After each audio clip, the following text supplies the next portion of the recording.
Coming up on show 756, Tesla's 3 billion miles driven on autopilot. Stick around and I'll tell you more. Plus on the show today, the VW ID.3 production starts once again while the Chinese EV startup Byton furloughs workers. The Porsche Taycan 4S is driven a very long way, and the Range Rover Evoque and the Land Rover Discovery both get plug sockets. Well, good morning, good afternoon, or good evening, wherever you're listening in the world. Welcome to EV News Daily, the edition for Wednesday, 22nd of April. My name is Martyn Lee, and I go through every EV story so you don't have to. Welcome to 2 new Patreon supporters. Well, 1.5, actually. First is Marty. Well, Marty Young is now an executive producer of the podcast, has been supporting me for a long time, and Marty is enjoying the podcast during this period of stay at home and lockdown, and the service that we're providing and keeping you in touch with the fantastic news about EVs every day. And he's now an executive producer. So Marty, thank you so much. And also someone who I can't find in the Patreon back end somewhere. I can't work this thing. All I've got is his email address. So I know him as S. Shade. But I can't find his first name. So anyway, I'm going to have to email him and say, look, thank you for your support as a new producer. But what's your first name? But thank you for now, until I find out. S. Shade, whoever you are. You mystery superhero Patreon supporter, you. Thank you, S. Shade. Let's kick off with Volkswagen's ID.3. Coming back online, production starts tomorrow in Zwickau in Germany. After a month's break, they packed in on March the 20th because of the virus shutdown. Germany is kind of reopening gradually and gently and appropriately, and the plant in Zwickau is now opening up for ID.3 production once again today, says InsideEVs. The company was making over 100 ID.3s a day before coronavirus, and so thousands would have been produced already. And the latest news is clear about the planned market launch this summer. It's still happening. Frankly, there'd be no point to delaying anything, as there are customers who have placed their orders, and many of the first edition cars are produced already. There's, I think, 30,000 first edition either reservation holders or people at least in the queue, even if you haven't actually ordered the exact spec of the car. The only missing piece of the puzzle for VW is probably the software of the ID.3. As the company has told us multiple times, they say it will be ready. Now, the production process isn't going back into full swing. It'll start with about 30 to 50 cars a day, I hear. VW says vehicles built will be equipped with whatever version of the software suite is currently at the corresponding time of production, and prior to their delivery to customers in the summer, they will receive the latest software version. Subsequent to the market launch of the digital functions will then continue to be upgraded in regular increments in following months. That's good news. That is over-the-air updates. What they mean by updated in regular increments is what the rest of us call over-the-air updates. Fantastic news that they will continue to work on that software package on the ID.3. Jürgen Stackmann is the member of the board of management for Volkswagen at sales, marketing and after sales, and he put a video on Twitter, and fair play to him for directly addressing the software issue head on. Didn't dodge this one at all. The expected sort of question is actually, what about the software? Because I know as experts that you have been questioning the software status. Now, the reality is all of the functions are available and are in the car. It's just the finishing touches that now need actually to get it refined in a way that Volkswagen wants to hand over the cars to you, because the first experience and the ID.3 first that you're getting should be a fantastic experience for the ID.3, getting better with each software update you're getting then actually during the life cycle of the car. But the first sort of the first throw that we do with our customers obviously needs to be to the standard of a Volkswagen and not a sort of a startup brand. So it will take a few weeks for our teams to get these finishing touches actually into the software. Experience is already great, fun to drive, fun to look at, a car really actually that will make you really, really happy in the second half of this year. Can't wait to hand it over to you guys in summer. And a nice little dig in there. You heard that right. You heard him saying that unlike startups, they have to make sure that the software is right from the day one. Nice little dig. Of course, VW and Tesla do get on very well. Herbert Diess and Elon have been on stage more than once actually. Relations are friendly between the two companies, but I like that. It didn't mention, of course, any names, however. We heard it. Let's talk about a startup company. He could have been talking about this startup company for all we know. The electric vehicle startup Byton has had to put hundreds of their team in the US on furlough following layoffs in China last year and some planned pay cuts as well, as disruption caused by the virus threatened to derail the release of their first car, says the South China Morning Post. They say that Byton initiated the series of cost reduction measures this week amid efforts to put on track its main operations in Nanjing, where production of the M-Byte, the electric sport utility vehicle, is going to be based in Nanjing. More than 200 workers are affected by the temporary stoppage in the North American headquarters in Santa Clara, California, a research and development base focused on software design with about 450 staff there, so almost half being furloughed. The M-Byte was expected to initially release in mainland China, of course the world's biggest car market, later this year. That would then be followed by the car's commercial launch in the US and Europe in the second half of 2021, so over a year to go until the US and Europe get the Byton M-Byte SUV. A reminder, in case you need a reminder of what the M-Byte is, this is the one you'll have seen if you've seen pictures online with the giant screen that is the whole width of the car, from the driver's to the passenger's side, and mega high-tech. Nice looking car as well, interesting tech underneath it, with all the right things being done in terms of connectivity, thermal management, of battery packs and good battery sizes and good range. We just wish them all the best, and hopefully they can get that car on the road, and then in second half of 2021, maybe even to the US and Europe as well. That'd be very, very nice. Looking forward to seeing more about the M-Byte. And more about the Porsche Taycan. Seems that there's daily news at the moment. Well, that's because Porsche have got some press cars in the hands of those big websites, and Dan at Autoblog, who has his little regular test route, by the way, that he takes all EVs that he tests on. So a mix of different driving styles and environments. The 2020 Porsche Taycan, the third one that we've heard. So there's the Turbo, there's the Turbo S, and now there's the 4S, the Taycan 4S.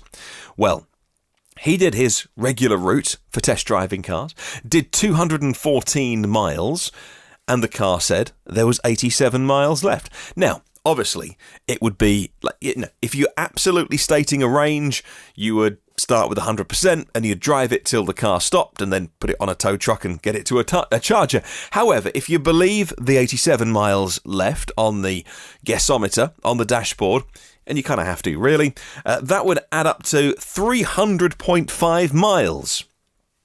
It's a 48% increase on the EPA official range. It's a 97.5 mile increase on the EPA range. So my question from someone probably about 3,000 miles away from where the EPA testing is done, why is it so wildly different? And don't consumers deserve to get more accurate things from these official bodies? Because if we want more people to buy EVs, we want them to have both an understanding of what range is, but also a realistic understanding. How can the official range be 200 and the real world be 300? Okay, it doesn't just back up any previous results, it underlines and makes it bold, you know what I mean? The Taycan, whether it's the Turbo or the 4S, exceeds the EPA range by various amounts. This is the one that exceeds it by the most, though. There was a story earlier in the week on the podcast where the reviewer didn't quite get 300, about 280, I think it was. But it's all ballpark, right? Well, the 4S actually has a bigger battery than it's meant to. Maybe not meant to, but it's got a bigger battery than it will have long term. The 4S is coming with the big Taycan battery. That's the 93.4 kilowatt hour option, which is standard on the turbo models. The early 4S cars are going to come with a glass roof, the intelligent home charging solution, and the price, well, it's not cheap. It's $115,000. The true base 4S will come eventually with a smaller battery. That smaller battery is 79.2, but oh man, I wish they'd keep the 93.4 kilowatt hour battery in it. It won't be built for some time with the smaller battery, so we won't know the range, but we do know it'll have a normal steel roof, and it'll be just over $100,000, so it does make a big dent in the price as well. Interesting changes with the 4S. I don't know if you've seen the YouTube videos on the Porsche Taycan, and it's got 2 charge flaps either side on the side wings. One side is the CCS combo plug with the DC pins at the bottom, and the other one's just an AC socket. The Porsche Taycan that we've seen so far, you sort of run your finger underneath a little sensor and the door slides back magically. This one, being a cheaper car, hasn't got that. It's just got a good old-fashioned cap, like a push-release door that you would find on fossil cars' fuel flaps. Push it in, out it pops. That's absolutely fine. This kind of technology has been used for many years, and it's fine. It works. We don't need these whiz-bang infrared sensors and then the charge port magically zooms away, because it's just more to break. But I'm sure if you're spending the kind of money that Porsche buyers spend, a nice little luxurious touch always goes down well. No fancy swipe with your finger on this. I'll pop a link in the show notes if you'd like to read more. It's a car that really interests me because it got hammered when the EPA range came out, of people going, my goodness, the efficiency's awful. Now the car is out there and getting in the hands of YouTube videos and also car reviewers. We're seeing more of a true picture come out. It's kind of bothered me, actually, the last couple of weeks about these Taycan stories that show actually it just goes a lot further than we originally were told by the official agency. And again, probably because I'm thousands of miles away from understanding. You know what I'll do? I will drop a line to my buddies over at InsideEVs and Tom Mologney, who is a writer there, and I'll get an understanding of how the EPA systems properly work and why it's so wildly different to the real world. Well, let's talk about Tesla and their head of AI, Andrej Karpathy, released a bunch of new data about Autopilot and its features in a new presentation. Well, sort of new presentation.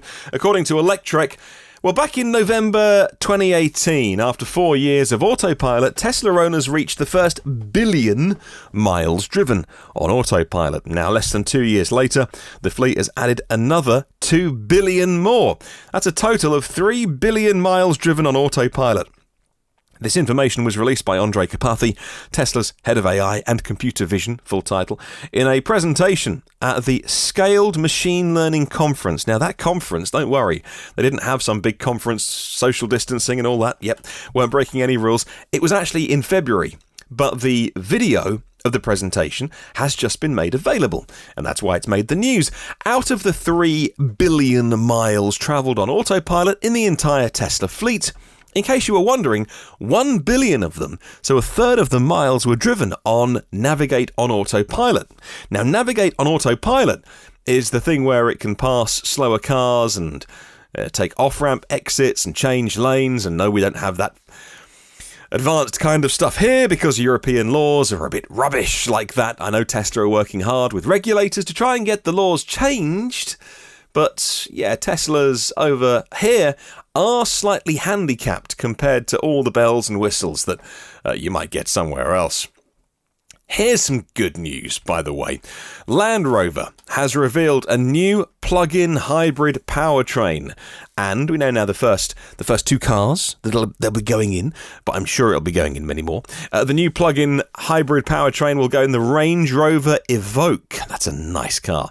And the Land Rover Discovery Sport. Both of these models have been completely redesigned over the last 2 years, but have only been available with 4-cylinder petrol and stinky diesel engines. According to evo.co.uk, the new powertrain has a 197 horsepower turbocharged 3-cylinder petrol engine.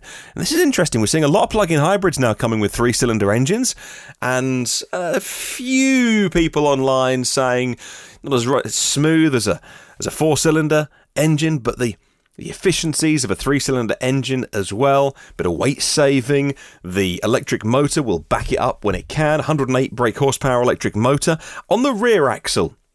The new plug-in versions of the Range Rover and Land Rovers are, surprise, surprise, the most powerful versions they sell. It's also the fastest versions they sell. It's because electric cars are just better. I keep telling you this. I know. You're a convert. You and I think the same. It's the fastest. The Range Rover Evoque, by the way, does 0 to 62 in 6.4 seconds if you get the plug-in hybrid version. The Land Rover Discovery Sport, the mechanically linked all-wheel drive system found in most variants, by the way, is slightly changed because the power units only affect the relevant axles. No mechanical connection between the axles. And again, when you are controlling an electric motor with some clever software stuff, of course, it can react thousands of times a second, much quicker than mechanical four-wheel drive. Do some funky torque vectoring in some cars as well to make stability and traction control, and especially off-roading as well, so much better. Well, the battery size of these plug-in hybrids, 15 kilowatt hours. That's okay. 41 miles, they say. Probably less, about 30, I imagine, real world when it's cold, on pure electric power. And 84 miles an hour is the top speed on your battery power. But that's great because, actually, those kind of cars can really, really make do with some brilliant electric power, especially the off-roaders. And, you know, even if you never do take your Range Rover or Land Rover off-road, it's certainly good to be doing some emission-free miles. In this month's issue of Top Gear magazine, they say they're celebrating the best electrified cars the world has on offer. They say, for instance, like the new Koenigsegg, with the 3 electric motors that produce over 1,000 horsepower extra. On top of the motor that's in there, what a kind of hybrid that is. This month they've picked out the 10 best EVs in the world, and they're rating every single EV on sale.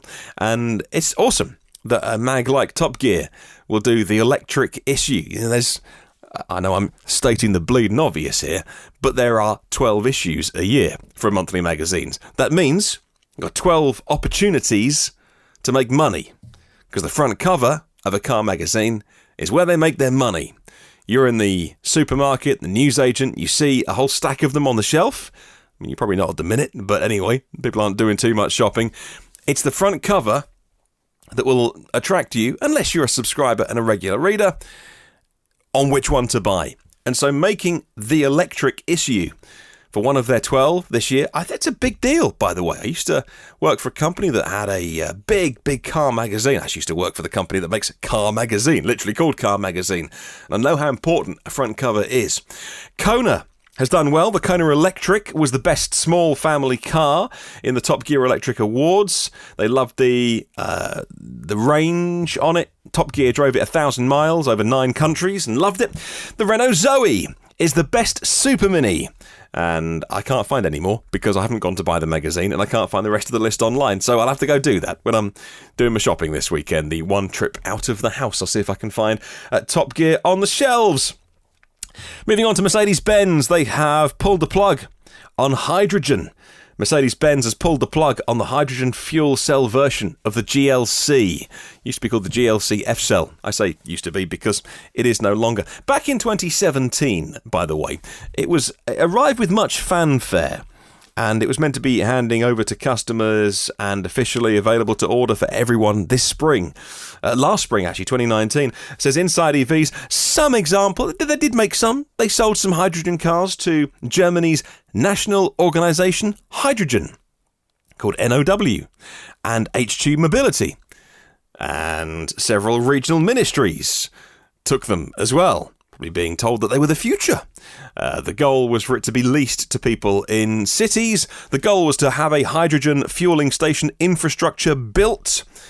Yeah, that is always the goal with hydrogen. Of course, it's a massive pipe dream for personal transport. And it's interesting, actually. I didn't tell you about this on the podcast earlier in the week, but I saw a related story. It was interesting, but I didn't. Maybe I'll report it tomorrow. It was Volvo and Daimler Trucks joining up to work on fuel cell trucks, because this makes sense. If you've got a big truck depot, or maybe boats, maybe shipping, maybe even aircraft, and you've got these fixed points where you can put hydrogen infrastructure, it makes a lot of sense.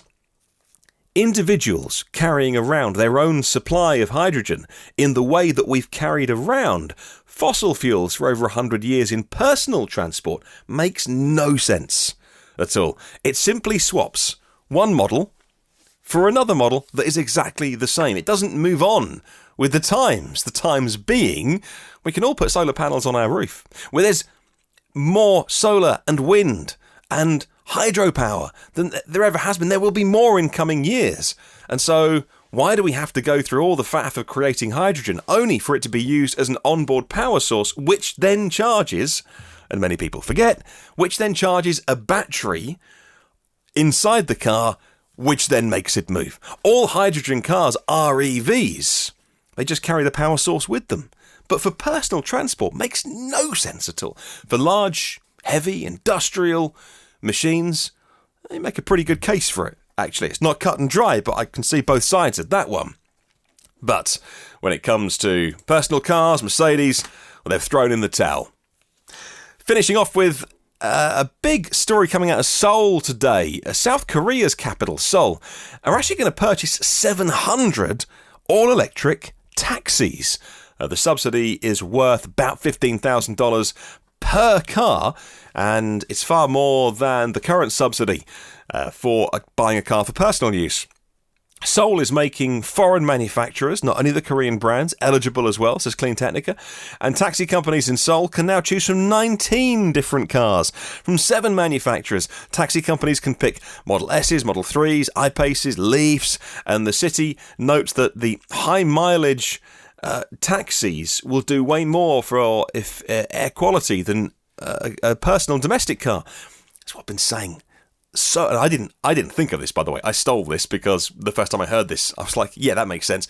We must get working vehicles, the kind of cars that will do 500,000 or 1 million miles in their lifetime, over to EV before someone who drives their car a few miles a day, because these cars disproportionately kick out more pollution than cars owned by people like you and I. Let's get on to question of the week. And I'm asking, do you prefer new or used EVs? And why? If you're buying, tell me. My email address is hello@evnewsdaily.com. You can leave a message on the YouTube show. Well, thank you to 237 patrons of the podcast. Thanks to you, we get to do this. And I never, ever take it for granted that money arrives every month from people who just want to support the move to EVs, and that is enormously, gratefully received. My premium partners, I love to mention them every day: Phil Roberts of Electric Future, Brad Crosby, Avid Technology, Brightsmith for Clean Tech Talent, Porsche of the Village, Cincinnati, and Audi of Cincinnati East. Well, if you want to get any of the previous shows, there's 755 of them in the archive, and if you can leave a review on Apple Podcasts, it does help me grow the show. Have a wonderful day. I'll catch you tomorrow, and remember, there's no such thing as a self-charging hybrid.